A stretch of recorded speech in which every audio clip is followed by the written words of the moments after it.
বরিশাল শেরে Bangla medical college শিক্ষক সংকট নিরসনের দাবিতে কমপ্লিট শাটডাউন ঘোষণা করেছে শিক্ষার্থীরা। সকাল থেকে কলেজের একাডেমিক ও প্রশাসনিক ভবনে তালা ঝুলিয়ে দেয় আন্দোলনরত শিক্ষার্থীরা। জানান, মেডিকেলে ৩৩৪টি শিক্ষকের পদ রয়েছে, কিন্তু বর্তমানে শিক্ষক রয়েছেন ১৬১ জন, শূন্য রয়েছে ১৭৩টি পদ। এতে ব্যাঘাত ঘটছে শিক্ষা ব্যবস্থায়। মানসম্মত ক্লাস ও প্রশিক্ষণ থেকে বঞ্চিত হচ্ছেন শিক্ষার্থীরা। তাই সব বিভাগের শূন্য পদগুলো শিক্ষক নিয়োগ না হওয়া পর্যন্ত আন্দোলন চালিয়ে যাওয়ার ঘোষণা তাদের। এতে হাসপাতালে চিকিৎসায় কোনো প্রভাব না পড়লেও মাইক্রোবায়োলজি পরীক্ষা নিরীক্ষায় কিছুটা ব্যাঘাত ঘটছে। শিক্ষক নিয়োগের বিষয়ে মন্ত্রণালয় কথা বলবে বলে জানিয়েছে কর্তৃপক্ষ।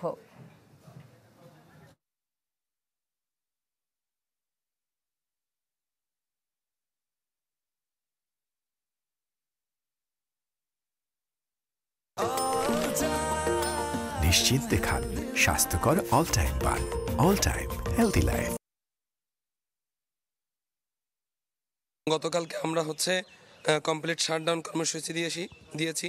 তো এটার পিছনে কারণ হচ্ছে আমাদের ৩৩৪টা শিক্ষক পদের এগেনস্টে মাত্র ১৬১টা পদ পূর্ণ আছে, বাকি ১৭৩টা পদ শূন্য। আমাদের আইটেম হচ্ছে ৩৭টা। আমাদের সপ্তাহে একটা কমপ্লিট ক্লাস হয় আর একদিনে একটা করে আইটেম দিতে হয়। আমাদের যদি কোনো কারণে একটা ভ্যাকেশন থাকে তাহলে আমাদের একটা এক্সট্রা ক্লাস দরকার হয়। এখন টিচার সংকট, নাই টিচার, তাহলে আমরা ওই আইটেমটা কিভাবে দিব? আমরা আন্দোলন থেকে সরব না যতক্ষণ না পর্যন্ত শিক্ষক নিয়োগের প্রজ্ঞাপন আমাদের দেখাবে, অথবা হেলথ ডিজি স্যার অথবা স্বাস্থ্য সচিব স্যার নিজে এসে আমাদের সাথে কথা বলে এটা সমাধান করবেন। এ বিষয়ে আরও জানাতে বরিশাল থেকে যোগ দিচ্ছেন কাউসার হোসেন রানা। রানা, এখন সেখানে কি পরিস্থিতি?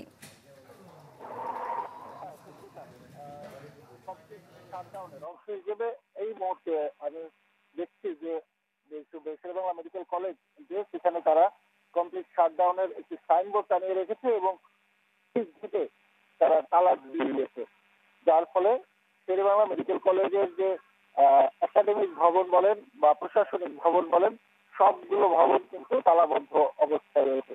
সকালে দেখেছিলাম যে কয়েকজন শিক্ষক তারা এসেছেন, এসে ক্যাম্পাসে না ঢুকতে ভবনে না ঢুকতে পেরে তারা কিন্তু ফিরে গিয়েছেন এবং কয়েকজন কর্মচারী তারা পেছনের গেট দিয়ে কোনোভাবে ঢুকলেও পরে কিন্তু তারা আসলে কোনো কাজ করতে পারেনি। আমরা অধ্যক্ষ যে রয়েছেন কলেজের তার কার্যালয়েও তালা ঝুলানো অবস্থায় দেখেছি। শিক্ষার্থী যারা তারা বলছেন যে তাদের দাবি যতক্ষণে না মেনে নেওয়া হবে ততক্ষণ পর্যন্ত তাদের এই কমপ্লিট শাটডাউন অব্যাহত থাকবে। আমরা জিজ্ঞেস করেছিলাম তাহলে তাদের পড়াশোনার ব্যাঘাত তো আরো ঘটবে। তারা যদি বলছে যে এমনিতেই ৩৩৪ জন শিক্ষকের মধ্যে ১৭১টি পদই শূন্য, অর্থাৎ তারা সারা বছর যে ক্লাস করছে তাতেও তাদের আসলে পূর্ণতা পাচ্ছে না, বরং সেটা ব্যাঘাতই ঘটছে। অর্থাৎ যে অবস্থা রয়েছে তাতে দক্ষ চিকিৎসক হওয়ার কোনো উপায় নেই। এই অবস্থায় পড়াশোনা ক্লাস না হওয়া তার চেয়ে ভালো। যতক্ষণে নতুন শিক্ষক যারা রয়েছেন তারা সেই মঞ্জুরিকৃত পদ যেগুলো রয়েছে সবগুলো পূরণ না হবে ততক্ষণ পর্যন্ত তারা তাদের এই আন্দোলন কর্মসূচি যদি সেটি দিয়ে তারা ফিরে আসবে না। অধ্যক্ষ তার সাথে আমরা কথা বলেছি, তিনি আমাদেরকে বলেছেন তিনি ঊর্ধ্বতন কর্তৃপক্ষের সাথে আলোচনা করেছেন, এই বিষয়ে দ্রুত ব্যবস্থা নেওয়া হবে বলে। রানা, আপনাকে ধন্যবাদ। বরিশাল থেকে আমাদের সাথে যোগ দিয়েছিলেন কাউসার হোসেন রানা।